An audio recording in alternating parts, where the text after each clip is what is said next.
तुमको हटाना होगा, हटाना होगा, हटाना होगा, नहीं तो धरना होगा, धरना होगा, धरना होगा, ओजोन तुमको हटाना होगा, हटाना होगा, हटाना होगा, नहीं तो धरना होगा, नहीं चलेगी। ओजोन हाय हाय, ओजोन हाय हाय, डीडीए हाय हाय, तानाशाही नहीं चलेगी।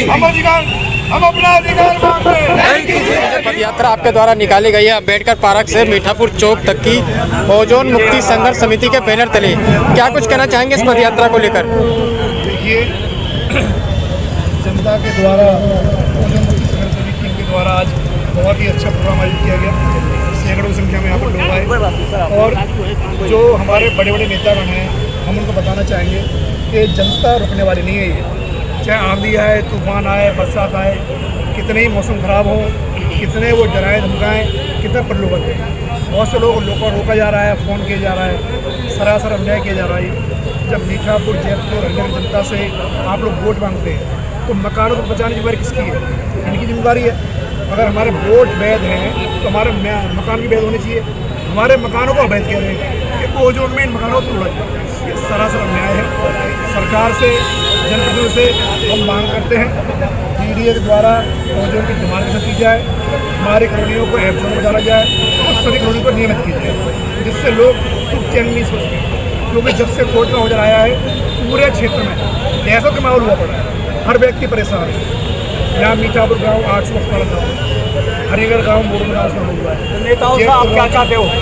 नेताओं से ये चाहते हैं ओजोन हटाने में वो सहयोग करें। अगर उनसे नहीं हटवा रहा है, भाई उनकी ताकत फेल हो रही है, वो जनता को अपने साथ ले। बीजेपी के नेता बदरपुर में ही मीठापुर में बीजेपी के एक नेता आज लाइव आए थे और उन्होंने ये कहा था कि जो कॉलोनियाँ बसी हैं इनके नक्शे नगर निगम में भी जमा है, डीडीए में भी जमा है, यूडी डिपार्टमेंट में भी जमा है। जब नक्शे ऑलरेडी यहाँ के जमा हैं तो एक कॉलोनी अनऑथराइज कैसे हो गई? देखिए, नक्शे जमा तो 2006 से हो रहे हैं, 1993 में भी जमा हुए थे और नक्शे वाले कॉलोनी को तोड़ा जा रहा है। मकान कौन से आरंज चलेगा? भाई हम आप बात माने नक्शे जमा है, लेकिन ये कहाँ लिखा हुआ कि तोड़ा नहीं जाएगा? और जब आप कह रहे हो कि तोड़ा नहीं जाएगा तो उसका लिखित ऑर्डर ला दीजिए। जनता को लिखित ऑर्डर चाहिए, चाहे डीडीए का हो, चाहे दिल्ली सरकार का हो, चाहे केंद्र सरकार का। जनता चाहती है लिखित पास कॉलोनी पास करवाइए। हमारा पहले भी मनोज तिवारी आए थे, वो कह गए भाई ओजोन हो गया। हरदीप पुरी भी आए थे, उन्होंने कहा ओजोन का संबंध हट जाएगा। उसमें पूर्व विधायक थे श्री रामवीर सिंह मिथुड़ी जी, उन्होंने भी कहा कि भैया दिवाली तो बजवाइए। आज दिवाली जैसे बीत चुकी है। रामवीर जी बहुत बड़े नेता हैं, पूरी दुनिया उनको जानती है। क्या आज उनकी ताकत फेल हो गई है? एक छोटा सा ओझा उनसे हट नहीं पा रहा है। डीडीए में, केंद्र में, दिल्ली स्टेट में, एमसीडी में एलजी साहब सब बीजेपी के हैं।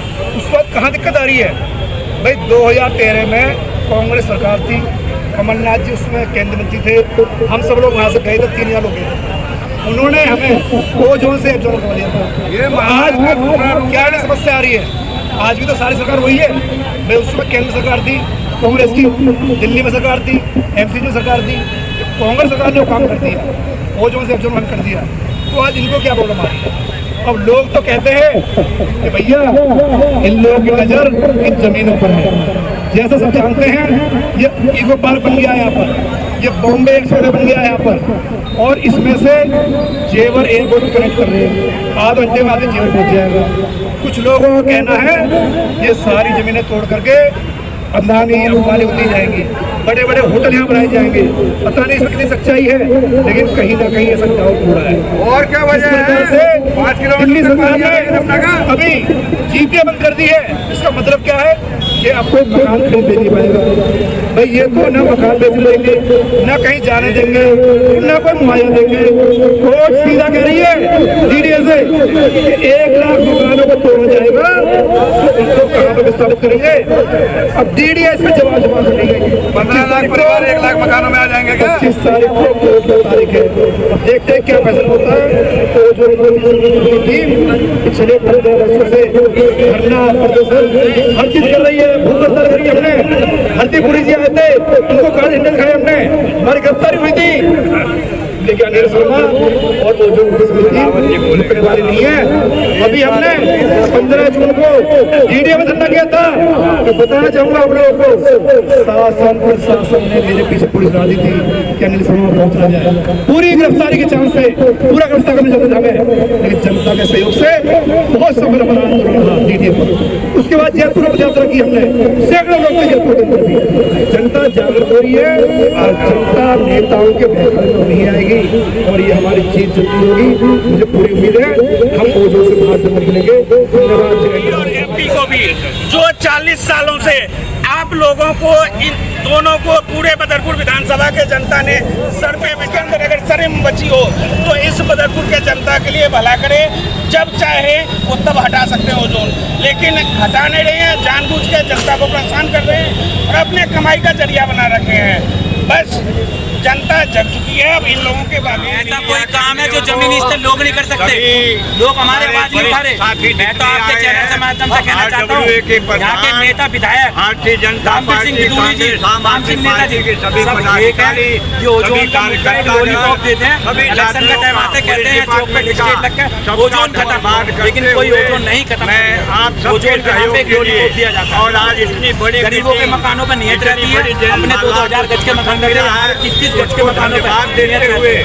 अगर ओजोन नहीं हटा, मैं आपके चैनल से माध्यम से कहना चाहता हूँ, हटाना भी हम जानते हैं, अब लगवाना नेता लोग जानते होंगे, लेकिन हटवाना हम जानते हैं। जहाँ पूरे धन बल समेत गौरव सेना थी और एक तरफ कुल 5 पांडव गरीब थे, आज हम पांडवों की तरह हैं, लेकिन हमारे साथ हमारी सच्चाई है। हमारा ये बहता हुआ पसीना, ये पसीना देख लो जी, ऐसे पसीने की कमाई से मकान बनेंगे, इतनी आसानी से नहीं टूटने देंगे।